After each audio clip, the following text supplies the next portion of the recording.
민수기 26장 1절에서 4절까지의 말씀만 보시겠습니다. 원래는 26장 전체를 봐야 되는데 중간에 말씀이 나오기 때문에 26장 1절에서 4절의 말씀, 우리 함께 말씀을 읽습니다.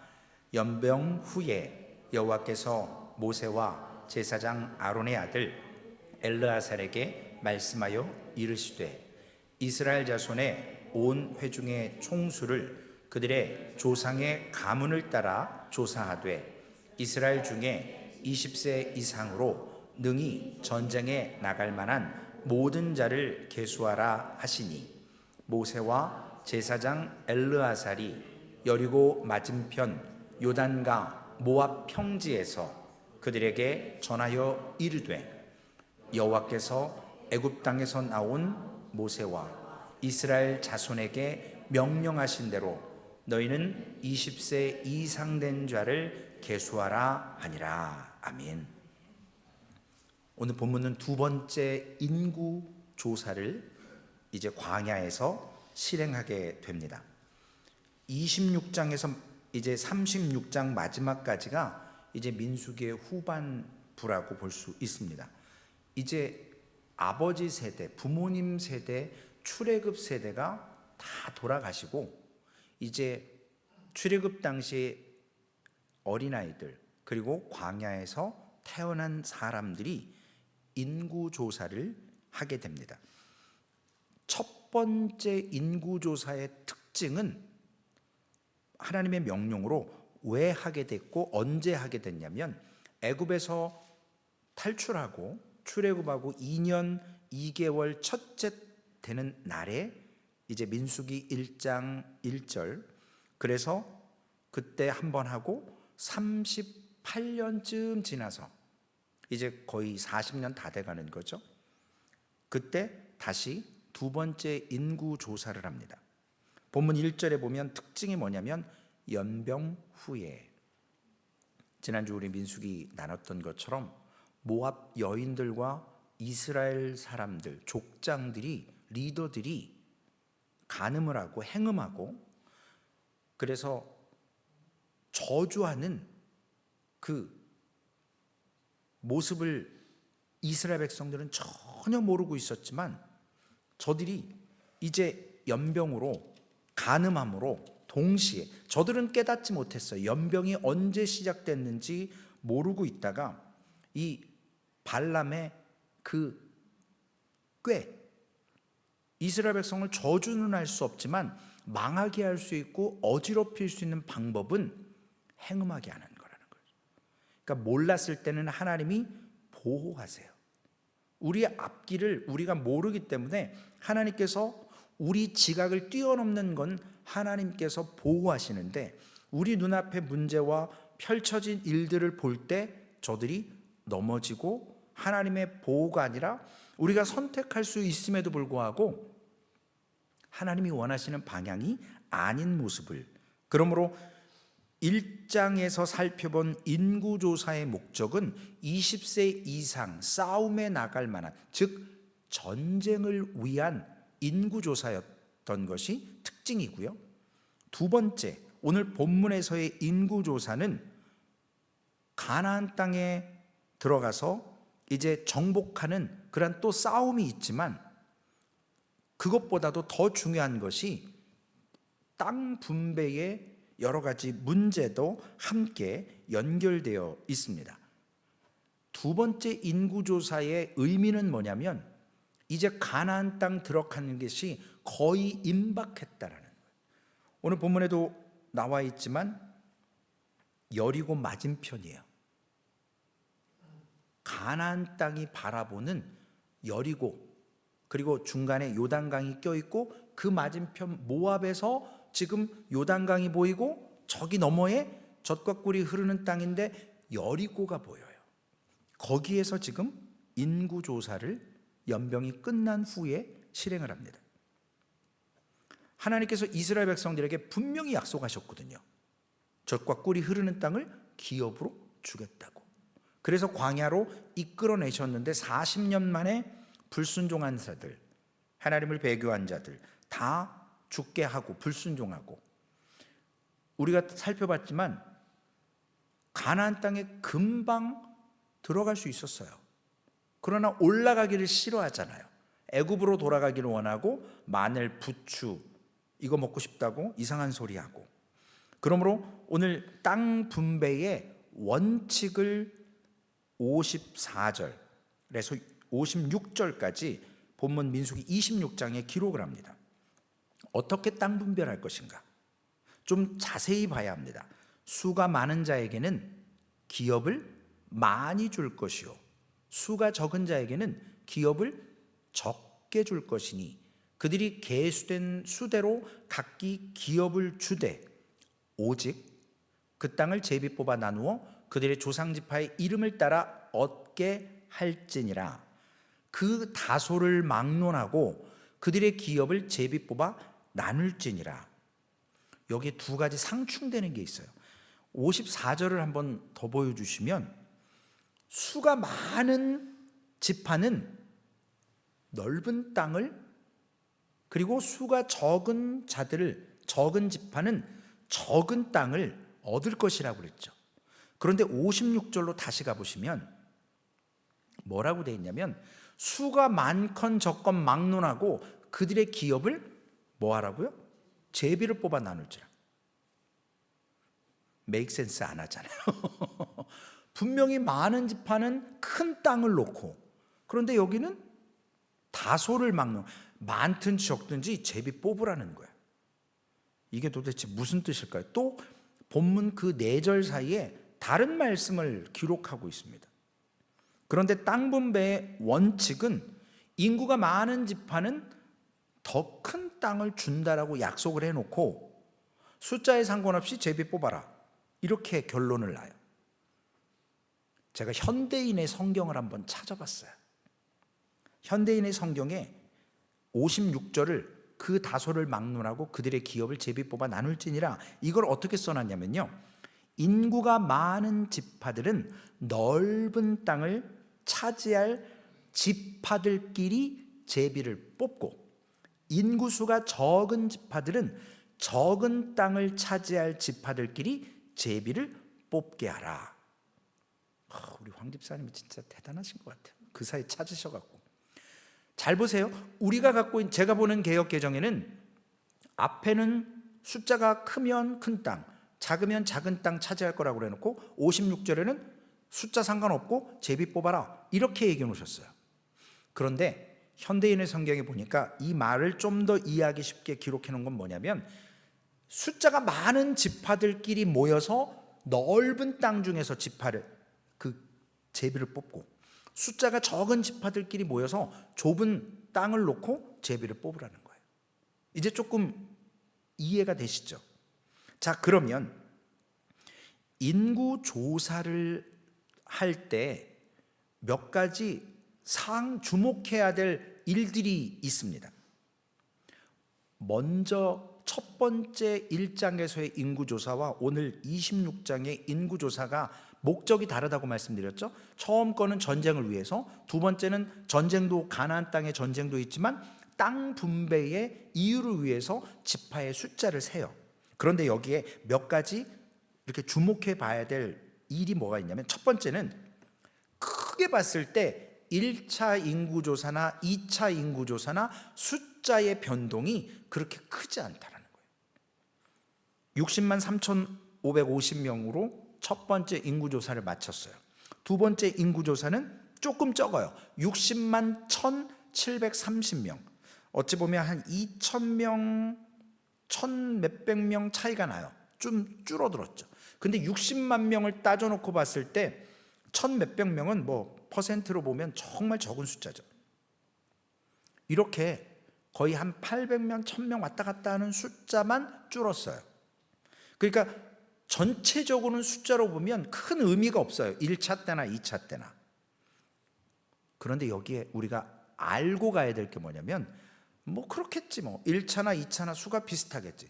그런데 세대가 교체됐다는 걸 주목해야 되죠. 아버지 세대, 부모님 세대, 어머니 세대가 광야에서 다 죽었어요. 반역으로, 배교로.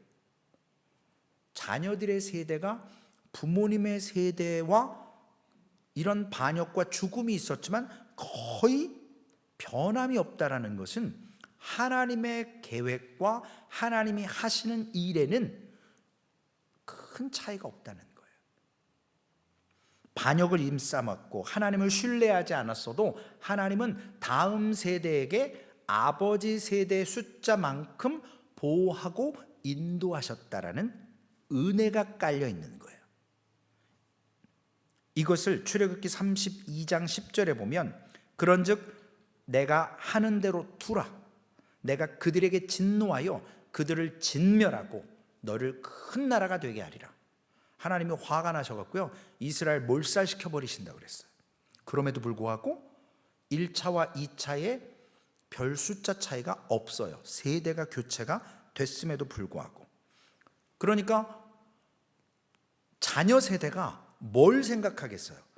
와, 아버지 세대가 저렇게 범죄해서 광야에서 다 죽었는데 우리 세대 때 하나님께서 은혜로 부모 세대 못지않은 숫자로 우리를 보호하고 인도하셔서 지금 아브라함 믿음의 조상과 약속하고 그 아들 이삭과 그 아들 야곱, 그래서 아브라함의 하나님, 이삭의 하나님, 야곱의 하나님과 언약하신 그 하나님의 백성들을 보호하고 신실하게 약속을 지키셨다라는 것을 저들이 깨달을 수 있다는 겁니다. 그래서 두 번째로 주목할 것은 또한 우리가 바로 직전에 봤던 바알부올의 사건, 모압 여인들과 음행했던 발람이 저주는 못했지만 팁을 줬잖아요. 발람의 꾀, 음행하게 만드는 거예요. 그래서 배교의 사건이 일어났는데 우리가 지난주에 바라봤죠? 거기에 시므온 지파, 성경에 나와 있잖아요. 이 시므온 지파의 수만 지파별로 따져봤을 때 급감해요. 59,300명이 1차에 기록이 됐는데 2차 때는 22,000명, 지금 37,100명이 반 이상이 줄어버렸어요. 시므온 지파만 그래요. 왜 그랬을까요? 다른 지파들은, 므낫세 지파는 오히려 증감했어요. 그리고 다른 데는 뭐 거의 변동이 없는데 유독 시므온 지파만 반 토막 이상이 나버렸어요. 우리가 짐작할 수 있는 것은 바로 직전의 사건을 보면 그 시므온 지파의 이름이 거명되어 있는 것을 볼 수 있게 됩니다. 그리고 오늘 본문 26장 1절에 시작이 뭘로 돼요? 연병 후에. 시므온 지파가 많이 죽었다는 것을 입증하는 내용 중에 하나예요. 그러면서 이런 24,000명이라는 숫자가 죽었다고 지난주에 말씀드렸던 것처럼 광야 어느 사건을 봐도 이렇게 단일 사건으로 많이 죽은 적은 없었거든요. 그만큼 가나안 입성 전에 마지막에 하나님 앞에 발람의 꾀를 통해서 이스라엘 백성들이 무너지는 모습, 특별히 시므온 지파가 절반 이상이 죽는 그러한 모습을 저희가 볼 수 있습니다. 미디안 여인 고스비를 데리고 왔던 시므온 지파의 시므리, 지파와 족장과 모압은 아니죠, 미디안 여자 고스비 이름까지 죄 지은 사람을 거명하면서 시므온 지파의 족장과 그 이방 여인과의 음행을 하나님은 신랄하게 기록하고 계십니다. 우리 어제 구역 예배를 통해서 역대상 3장을 봤을 때 다윗의 계보가 나오는데 거기에 밧세바가 나오잖아요. 솔로몬이 나오잖아요. 다윗이 하나님의 마음에 합한 사람이지만 다윗의 분명한 잘못을 성경은 꼭 집어넣고 있어요. 기록하고 있다고요. 아무리 그가 하나님의 마음에 합한 사람이었지만 그도 죄인 중에 한 사람이고 회개했던 사람임을 성경은 기록합니다. 그래서 시므온 지파의 인구가 급격히 줄어든 것은 바로 이러한 바알볼의 연병과 배교 사건에 의해서 됐다는 것을 우리는 본문 1절 연병 후에 24,000명이 한꺼번에 죽는 최대의 그러한 사건을 통해서 짐작할 수 있고요. 세 번째로는, 그러니까 첫 번째는 좀 전에 말씀드렸던 것처럼 전체적인 인구는 별 차이가 없어요. 하나님이 1세대나 광야 세대나 늘 인도하고 보호하셨다라는 것을 깨닫고, 두 번째로는 이 바알볼의 배교 사건으로 시므온 지파만 반토막 이상이 급감한 것, 그리고 세 번째로는 고라와 다단과 아비람에 대해서 오늘 본문 민수기 26장 9절에서 11절에 기록을 하고 있습니다. 엘리압의 아들은 느무엘과 다단과 아비람이라. 이 다단과 아비람은 회중 가운데서 부름을 받은 자들이니 고라의 무리에 들어가서 모세와 아론을 거스러 여호와께 반역할 때에 땅이 그 입을 벌려서 그 무리와 고라를 삼킴에 그들이 죽었고 당시의 불이 250명을 삼켜 징표가 되게 하였으나 고라의 아들들은 죽지 아니하였더라. 250명 죽었어요. 24,000명 죽은 거하고 비교할 때 다르죠? 물론 죄는 죄예요. 여기 루벤 지파에 속했던 다단과 아비람이 레위 지파의 그 고라의 반역, 이렇게 제가 보여드렸던 기억은 있는데 성막 도표를 보면 지파별로 어디에 위치했는지 보여드렸어요. 그래서 제사장 그 고라 쪽 레위 지파 거기하고 루벤 지파가 맞닿아 있잖아요. 그래서 둘이 내통하고 쿠데타 일으키는 거거든요. 그래서 너만 왜 지도자고 너만 왜 대제사장해? 우리도 하나님의 선택받은 사람이고 레위 지파인데 이러고 쿠데타 일으키다가 지금 그 좀 전에 9절에서 11절에 그러한 모습을 통해서 저들이 250명이 죽습니다. 이와 같이 다단과 아비람의 경우와 달리 고라의 가족들이 고라의 반역에는 동참하지 않았고 죽지 않았다고 기록을 해요. 그러니까 본문 말씀을 잘 보시면 제가 기억은 나는데 여러분도 기억나실 거예요. 다 죽은 것처럼 보이지만 뒤에 가서 보면 오늘 본문 읽었던 것처럼 고라의 아들들은 죽지 않았거든요. 왜냐? 그 자리에 함께 있지 않았어요. 그러나 다른 그 다단과 아비람의 그 가족들은 다 함께 있었어요. 장막 앞에 모여 있었어요. 그래서 한꺼번에 그 지진이 일어나서 땅이 갈라지고 다 죽었고 고라의 자손들은 딴 데 있었어요. 함께 동참하지 않았어요. 에스겔 18장 20절에 보면 범죄하는 그 영혼은 죽을지라 아들은 아버지의 죄악을 담당하지 아니할 것이요 아버지는 아들의 죄악을 담당하지 아니하리니 의인의 공의도 자기에게로 돌아가고 악인의 악도 자기에게로 돌아가리라. 즉 동참했으니까 죽은 거지 아버지가 죄졌다고 해서 아들을 벌하지 않는다라는 거예요. 아버지가 은혜를 입었다고 해서 아들도 은혜를 입는 게 아니라는 거예요. 각자 죄를 지은 것에 대한 심판을 받는 거고 은혜 입은 것에 대한 보상을 받는 거고. 그러므로 시편에 보면요, 여러분, 이 고라 자손들이 살아남았다고 하는데 그들이 경건한 사람들이 있었던 것 같아요. 시편 44편, 42편에서 제가 거꾸로 말씀드렸네요. 42편, 그리고 44에서 49편, 84에서 85, 87에서 88편 고라 자손들이 시편을 기록했어요. 그 부분들을 살아서 하나님을 찬양하고 있는 거예요.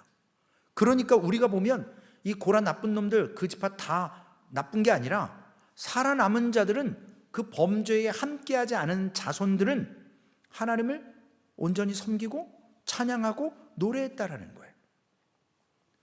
그래서 네 번째로 61절 민수기 26장 61절에 보면 유다의 아들들에 대해서 나와요. 에르와 오난에 대해서도. 그리고 나답과 아비우에 대해서 나옵니다. 유다의 아들들이 범죄했잖아요. 우리가 흔히 계대결혼이라고 하잖아요. 유다가 결국은 큰아들이 다말과 결혼했는데, 맞죠, 사모님? 이게 이름이 가끔 헷갈릴 때 있어요. 점검을 받아야 돼요. 그런데 아들이 없이 생산을 못하고 죽었어요. 그러니까 둘째가 형수와 결혼해서 형의 그 장자권을, 이 대를 이어야 되는데 그게 싫으니까 범죄해요. 그래서 죽어요. 막내 아들 유다가 줘야 되는데 이 아들 죽을까 봐 두려워서 못 주고 며느리 친정으로 보내요. 잘 아시잖아요. 그래서 딱 길거리의 여인처럼 포장하고 시아버지와 관계를 통해서 쌍둥이를 낳아요. 이런 범죄의 모습들. 그리고 본문의 61절에는 누구 아들들이에요? 나답과 아비후, 대제사장 아들들이에요. 다른 불을 여호와 앞에 들이다가 죽었어요. 아론의 아들들이잖아요. 대제사장의 아들들이에요. 이 친구들도, 죄송해요, 친구는 아니에요. 이분들도, 이 사람들도 제사장이에요. 그런데 하나님의 명령대로 하지 않은 죄를 통해 불을 들여서 죽었습니다. 지금 나와 있는 사람들의 면면과 공통점이 뭐냐면 모두 믿음을 갖지 않고 불순종해서 반역을 했던 사람들이에요. 이번 주일날 설교 제목이 우리가 하나님의 자리를 차지하려는 그러한 죄를 범하지 말아야 된다는 거거든요. 이런 불신앙, 불순종, 반역, 그러나 하나님은 아브라함과 다윗과 우리가 매주 지난주까지 살펴봤던 14번에 걸쳐서 하나님의 구원과 약속을 통해서 언약이라는 게, 하나님의 구원과 약속이 뭔지를 살펴보셨잖아요. 그래서 아브라함과 약속하셨고 아담도, 그리고 다윗도, 무명의 신자도, 거기에서 결국은 하나님께서 언약을 이루시잖아요. 죄를 짓든 뭐하든 하나님은 사람을 통해서 결국은 그 혈통으로 메시아가 오게 하십니다. 하나님께서 모세가 이러한 악을 행하고 주도한 사람들의 이름을 기록하도록 하는 그러한 민수기 26장 인구조사를 하면서 이러한 죄들을 기록합니다. 그러면서 27장에 가면 슬로브앗의 딸들이 나와요. 이분들은 2번 나옵니다. 26장, 그러니까 민수기 후반을 시작할 때도 나오고 민수기가 끝나는 36장에도 한 번 더 나와요. 제가 지난번에도 한번 민수기 시작할 때 한번 말씀드렸던 기억이 있는데, 이 슬로브앗의 딸들에 대해서 여러분 아시잖아요. 본문 33절 34절에 보면 슬로브앗 딸들이 누구냐? 헤벨의 아들 슬로브앗은 아들이 없고 딸뿐이라. 그 딸의 이름은 말라와 노아와 호글라와 밀가와 디르사니. 이는 므낫세 종족들이라. 계수된 자가 52,700명이었더라. 아까 므낫세 종족이 가장 숫자가 많이 증감했다고 말씀을 드렸죠. 그 중에 슬로브앗의 딸들이 있는데 아버지가 슬로브앗이 아들이 없어요.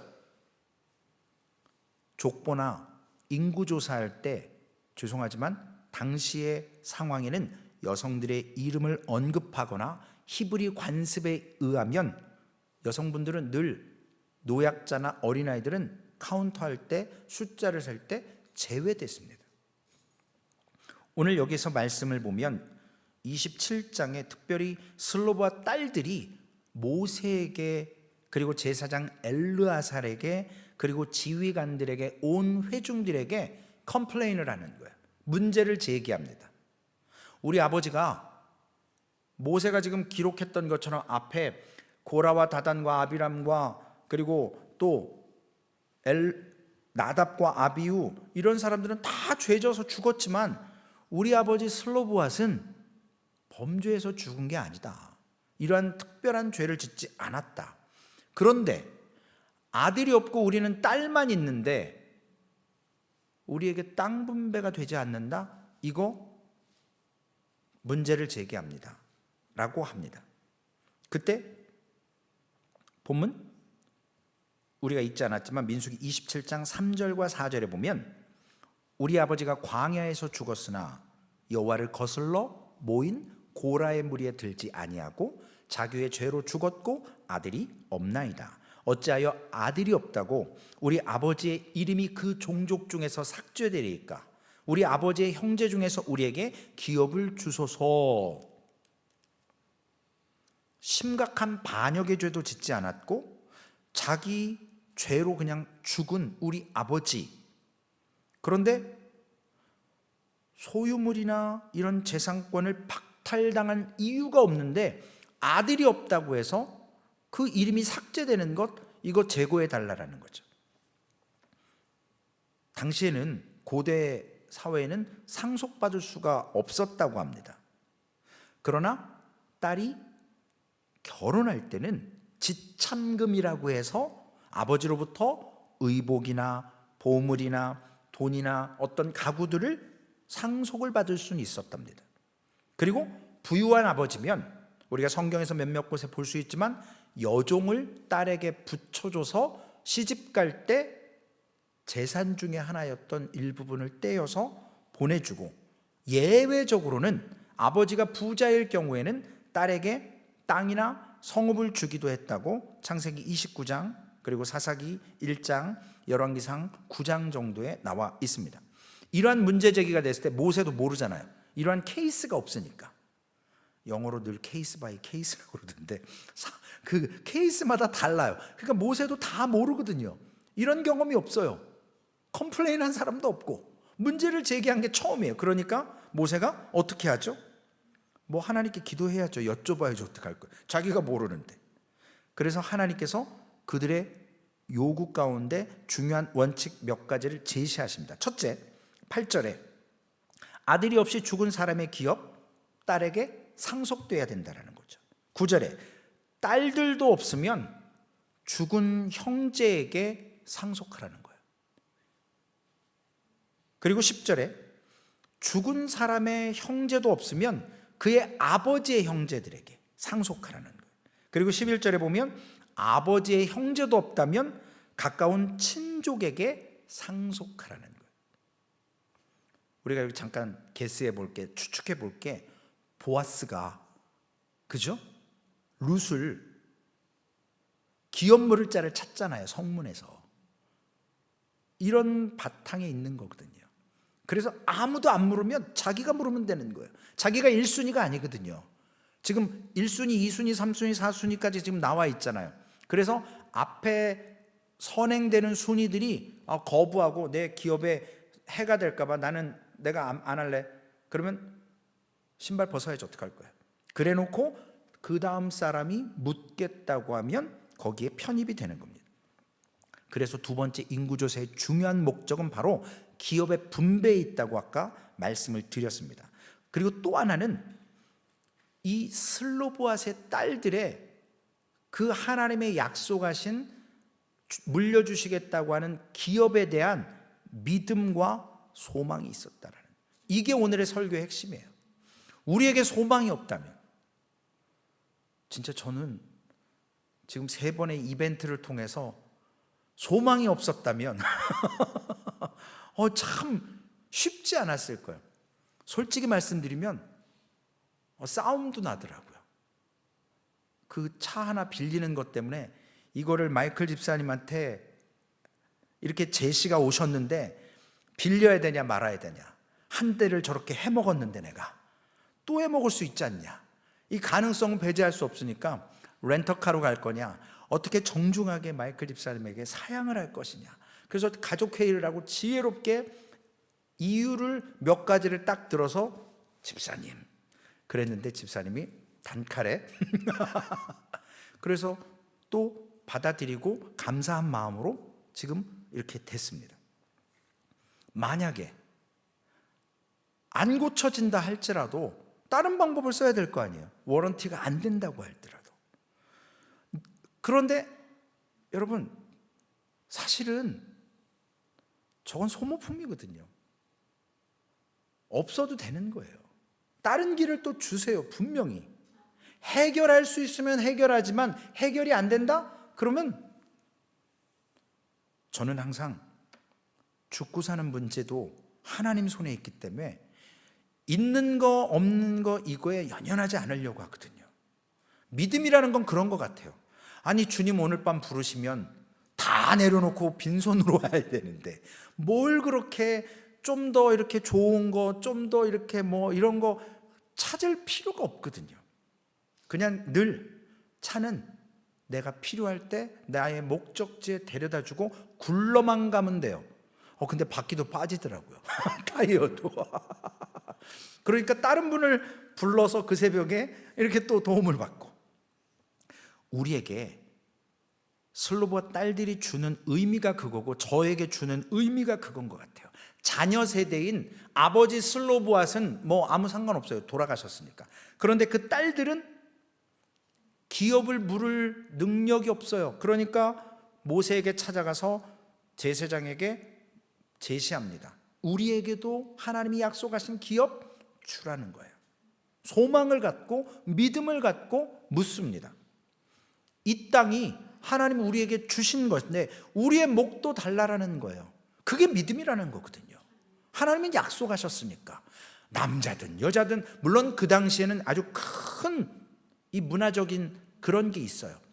감히 어찌 여자의 목소리가 담장을 넘어가며 막 그런 거 따지는 시대인데 하나님 앞에 믿음으로 간구했고 이전 사람들은 아간이나 많은 사람들은 믿음보다도 뭐였어요? 탐욕이었잖아요. 하나님 주시는 만나와 메추라기와 반석의 물을 먹고 감사하지 못하고 애굽에서 무슨 공짜로 먹은 것처럼 마늘, 부추 먹었다고 고기 먹었다고 생 거짓말 하잖아요.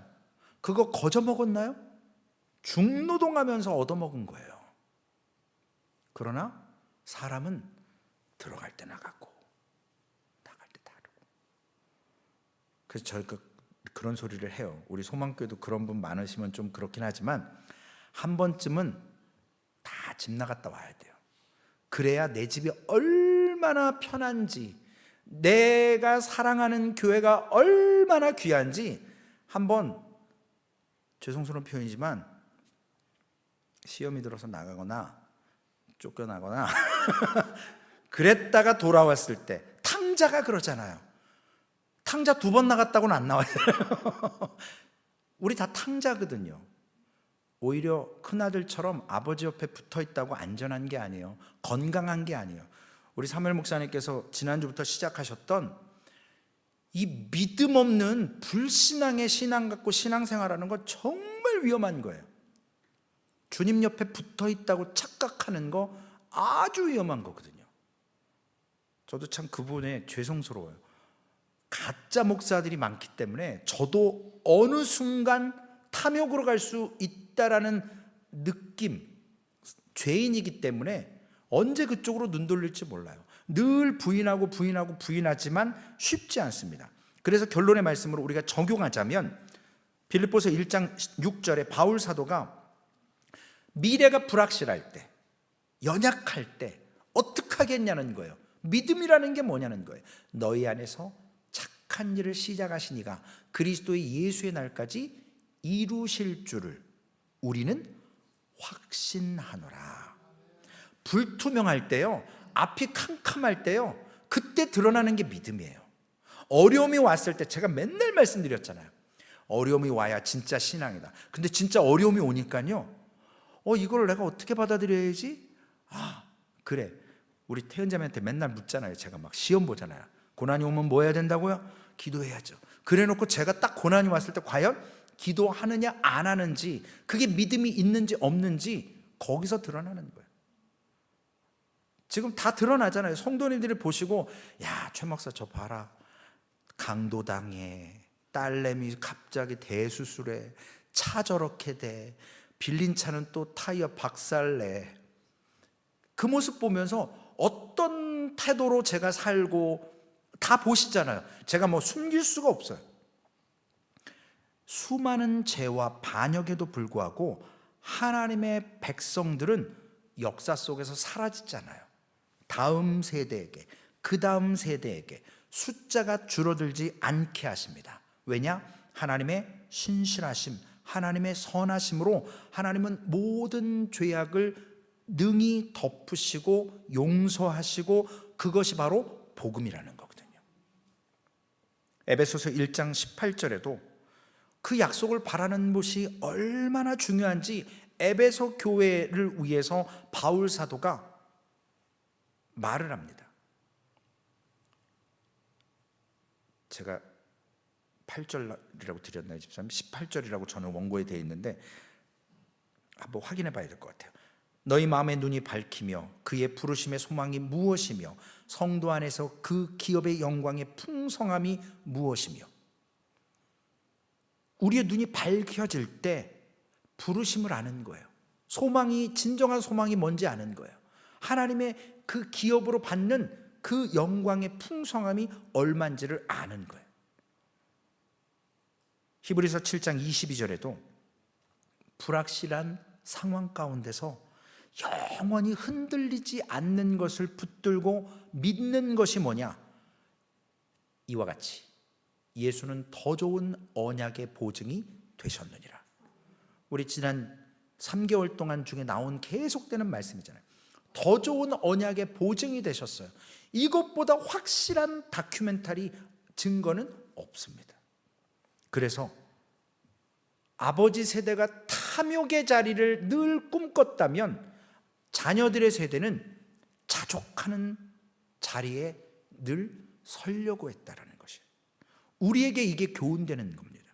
잠언 22장 28절, 내 선조가 세운 옛 지계석을 옮기지 말지니라. 23장 10절에도 옛 지계석을 옮기지 말며 고아들의 밭을 침범하지 말지어다. 하나님께서 기업을 지파별로 인구수대로 제비 뽑게 하셔서 주셨습니다. 그런데 그것을 인간들이 마음대로 옮기고 사고 팔고 하지 말라라는 거예요. 하나님이 허락하신 거기 때문에.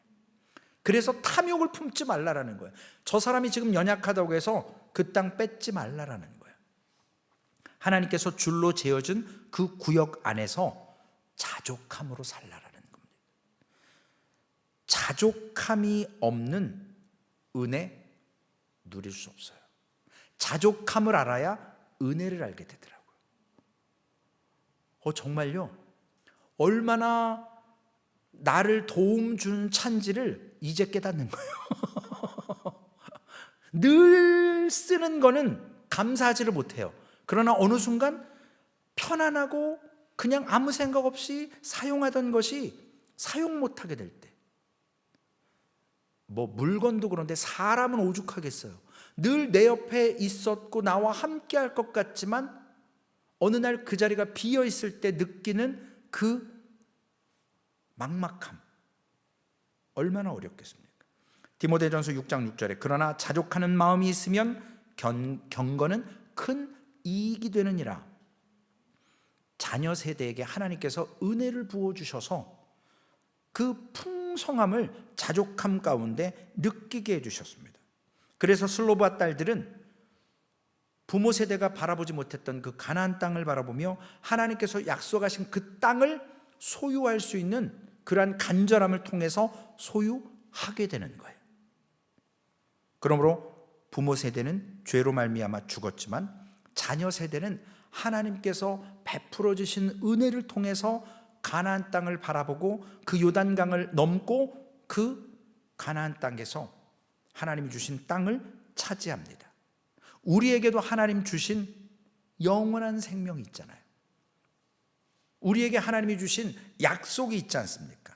오늘 그 약속을 바라보면서 자녀들의 세대처럼 하나님 앞에 우리의 소망도 믿음으로 굳게 붙잡고 서서 시편 90편 16절의 말씀처럼 주께서 행하신 일을 주의 종들에게 나타내시며 주의 영광을 그들의 자손에게 나타내소서.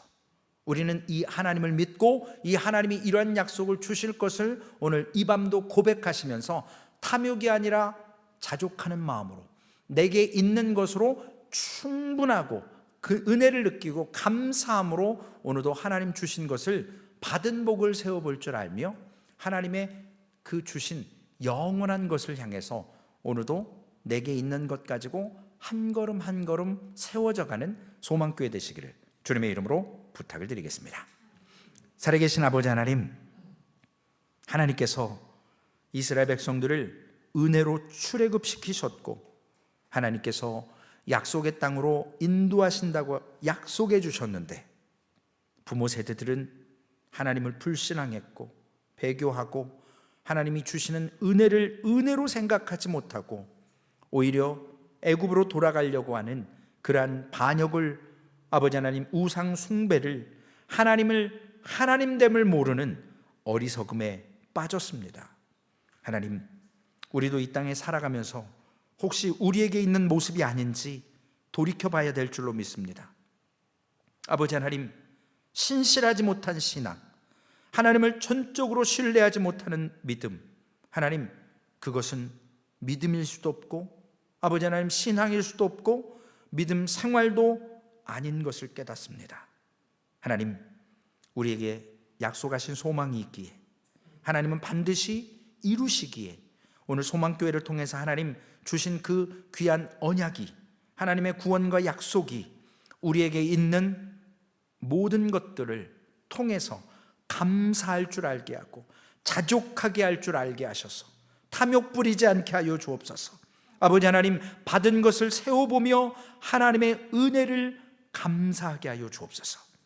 아버지 하나님, 우리가 지금 비록 연약합니다. 우리가 부족합니다. 그러나 하나님은 능하시고 하나님은 전지전능하시기에 하나님은 반드시 성취하시기에 오늘 이 밤 우리 허물과 죄를 고백하고 하나님 약속을 붙들고 언약으로 나아갈 때 하나님 우리를 인도하여 주셔서 오늘 슬로브앗의 딸들처럼 하나님 여호와의 기업을 우리도 얻게 하여 주옵소서. 우리도 아버지 하나님 하나님의 언약을 이루는 그러한 믿음을 가지고 한 걸음 그 언약이 성취될 때까지 아버지 하나님 탐욕 부리지 않게 하시고 자족하는 소망교회, 그리고 하나님 사용하실 때에 기쁨으로 쓰임받는 하나님의 백성, 하나님의 소망교회 되게 하여 주시옵소서. 감사합니다. 우리 구주 예수님의 이름으로 기도 올리옵나이다. 아멘. 하늘에 계신 우리 아버지여, 이름이 거룩히 여김을 받으시오며 나라에 임하옵시며 뜻이 하늘에서 이루어진 것 같이 땅에서도 이루어지리이다. 오늘날 우리에게 일용할 양식을 주옵시고 우리가 우리에게 죄 지은 자를 사하여 준 것 같이 우리의 죄를 사하여 주옵시고 우리를 시험에 들게 하지 마옵시며 다만 악에서 구하옵소서. 대개 나라와 권세와 영광이 아버지께 영원히 있사옵나이다. 아멘.